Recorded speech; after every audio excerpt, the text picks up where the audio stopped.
Modern home security looks impressive until a burglar is in and out in 90 seconds. In World War II, families relied on ingenuity instead of gadgets, building defenses that worked without power, subscriptions, or tech.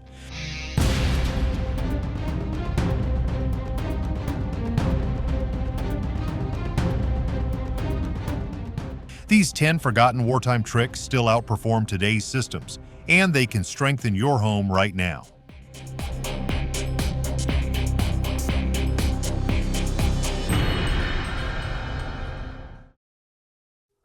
Number 10.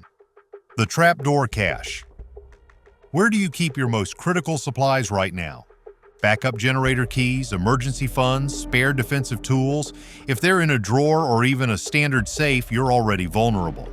World War II households didn't just hide valuables, they made them functionally invisible.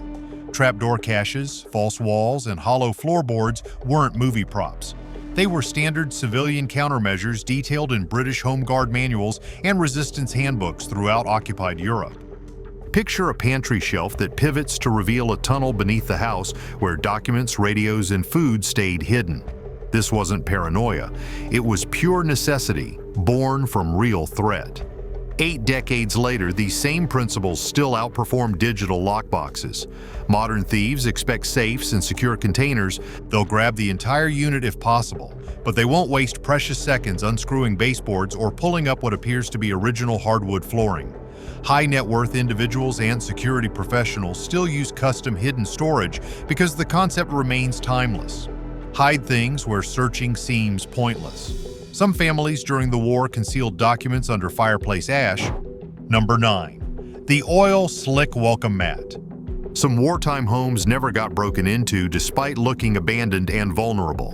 One reason? Civilian-engineered slip zones that could stop intruders instantly. This wasn't sophisticated military hardware. Families in rural England and Eastern Europe saved cooking grease, used motor oil and scrapings from ration tins, then strategically applied them to flat stepping stones, porches, and narrow hallways just inside entry points. During complete blackout conditions, a looter sprinting through unfamiliar space would hit that slick surface and lose all balance. The beauty wasn't necessarily in causing injury. Losing footing meant losing control, and control determines everything in a home invasion scenario. Panic follows immediately.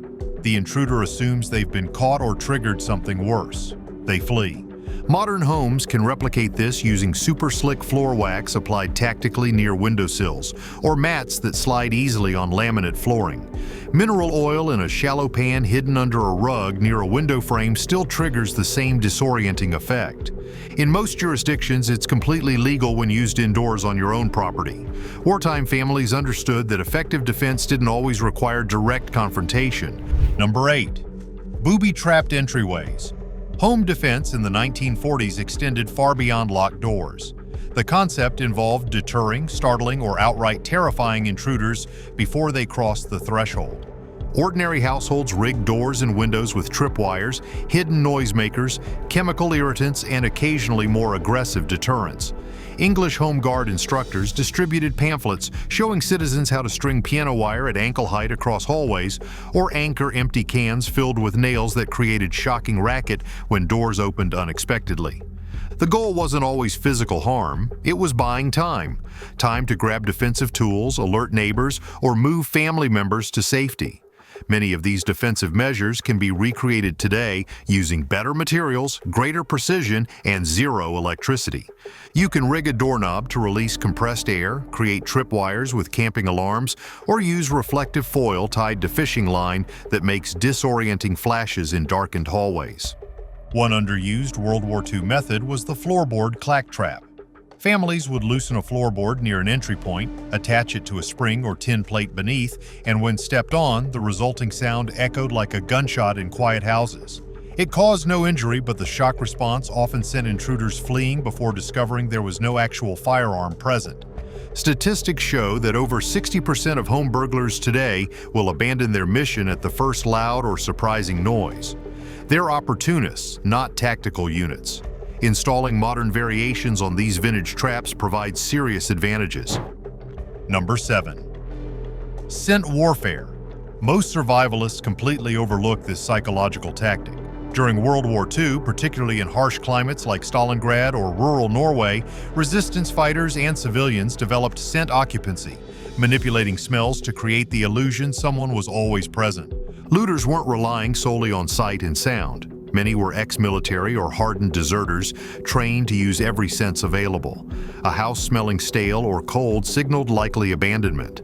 Families began intentionally seeding their homes with familiar active scents: burnt coffee grounds left on stoves, heated soap in basins, strong vinegar or ammonia rubbed around door frames. These scents told the subconscious brain that someone had just left, or someone remained nearby. In chaotic wartime conditions, that subtle suggestion often stopped raids before they started. Modern application makes brilliant sense. Use plug-in scent diffusers with randomized timers, burn incense or coffee beans near entries before leaving home. Essential oil spritzers, especially pine, citrus, or strong soap scents, create that illusion of recent human activity. Don't underestimate pet smells either. An unwashed dog blanket near the door still suggests a guard dog's presence. Behavioral psychology studies confirm scent triggers faster emotional reactions than visual cues. Number 6. The blackout perimeter. Modern outdoor lighting supposedly makes homes safer. Think again. The most defended homes weren't illuminated like shopping centers, they were cloaked in complete darkness. Total blackout conditions. This wasn't just about hiding from enemy bombers overhead, it was tactical, psychological, and about maintaining control. During the Blitz, cities like London and Coventry imposed strict blackout regulations not only to avoid Luftwaffe raids, but to give ground-level defenders massive advantages. When everything's dark, the person knowing the layout, every step, corner, and obstacle holds enormous advantage over unfamiliar intruders. That gave ordinary citizens the ability to flip the script on would-be looters. Today, we've forgotten this completely. We install floodlights, motion detectors, and yard beacons shining like airport runways, basically providing intruders with detailed property maps. We illuminate their path instead of confusing it. Back in 1941, British manuals encouraged homeowners to remove or disable all light sources unless manually controlled, positioned low to the ground, and carefully shielded. They used blackout curtains so thick they'd block even candle glow. Outside, they created obstacles in darkness. Garden tools left at ankle height, loose stones, spiked boards turned face down near windows. In darkness, a twisted ankle works just as effectively as any alarm system. Homeowners weaponized sound too. Number 5. The echo chamber illusion. Almost nobody discusses this, yet during wartime it kept entire buildings safe using just acoustics and creativity. The echo chamber illusion was sound-based deception used by World War II families to project power and multiply perceived numbers. In bombed cities like Coventry, Liverpool, and rural France, homes often had damaged structures, exposed attics, open ductwork, and hollow walls. Instead of viewing these as weaknesses, civilians turned them into amplifiers.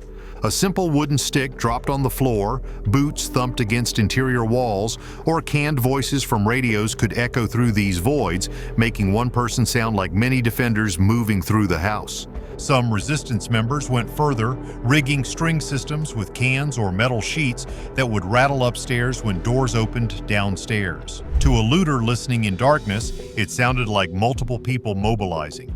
A psychological barrier slammed down instantly. Today, the same principles work using acoustic mirrors, sound-reflecting panels, and strategic Bluetooth speaker placement. Set up multiple speakers across different floors and walls, then activate them remotely when you're away. Use ambient walking loops, door-closing sounds, or muffled radio chatter. It tricks the ear and therefore the brain into thinking the house is fully occupied with multiple people.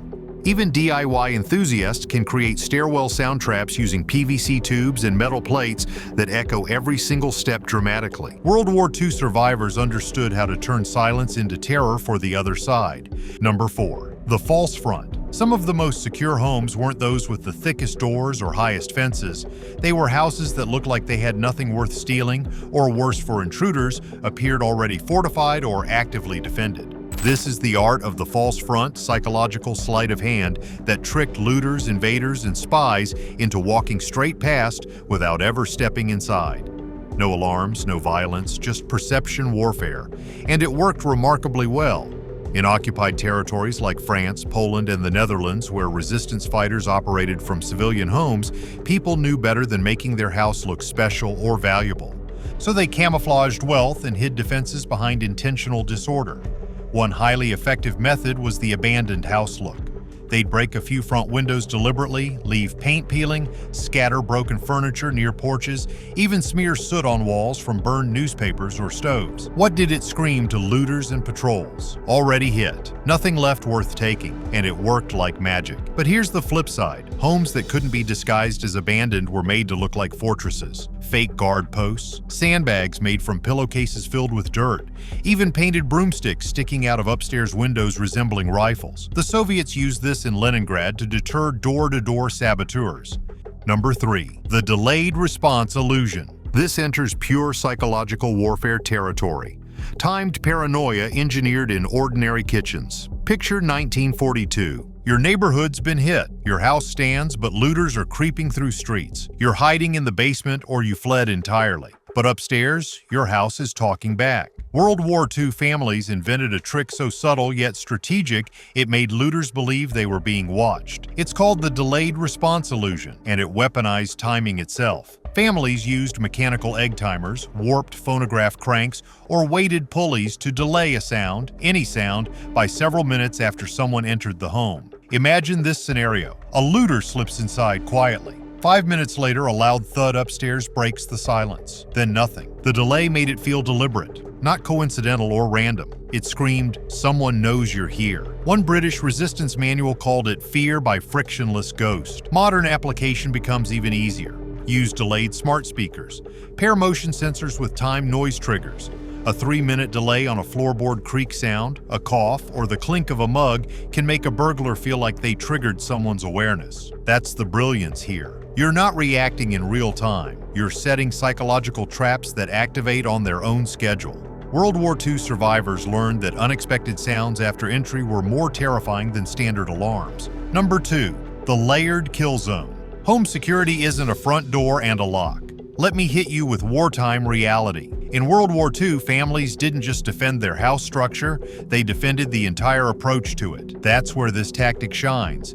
They created layered defensive zones, turning every path, hallway, and window into a nightmare of obstacles, noise traps, psychological deterrents, and physical barriers. The brilliance wasn't brute force, it was strategic delay. The goal was simple: force intruders to spend time, make noise, and get confused before ever getting close to you. It's identical logic used in military forward operating bases today. Depth equals survival. During the Blitz, British Home Guard units issued actual maps showing how to turn small suburban homes into slow drip gauntlets. The outer perimeter was your noise and exposure zone. Gravel paths, broken glass, thorn hedges, loose tin roofing tied to fishing line. The moment someone stepped on your property, they were heard immediately. The next layer involved mobility disruption. Low wire stretched across garden paths, spiked window boxes, oil-slicked stones near drain pipes. Ever try climbing a wet pipe with thorns behind you and bells overhead? You don't make it far. But even if they reached the door, there was Zone 3, entry point fortification. Number 1. The empty chair defense. The final, most unnerving, and most genius forgotten home defense tactic of World War II. The empty chair defense. This isn't symbolic, it's real, and it worked better than guns in some towns. In the ruins of Rotterdam, the hills of Sicily, and the outskirts of Leningrad, civilians began using furniture placement as mental warfare. They would take a single chair, nothing fancy, and place it directly in the line of sight of a window, doorway, or narrow hallway, facing the entry point, sitting in a dark room, empty. Why? Because a lone chair in the wrong place does something primal to the brain. It disrupts assumptions, makes you question who was just sitting there, where they went, if they're coming back soon. World War II looters, many of them battle-hardened soldiers turned criminals, reported freezing at the sight of a single chair facing a door, especially when it wasn't there the day before. That chair represented intent. It whispered, someone was watching, maybe still is. Some families added a coat slung over the back, others left a half-full cup beside it, a matchbook, a hat, traces of life designed to unsettle the uninvited. Modern use remains effective. An empty chair in a dark hallway angled just wrong. These World War II tactics still outperform modern security when systems fail. Which trick will you try first? Drop your answer in the comments below and subscribe for more forgotten survival strategies that actually work.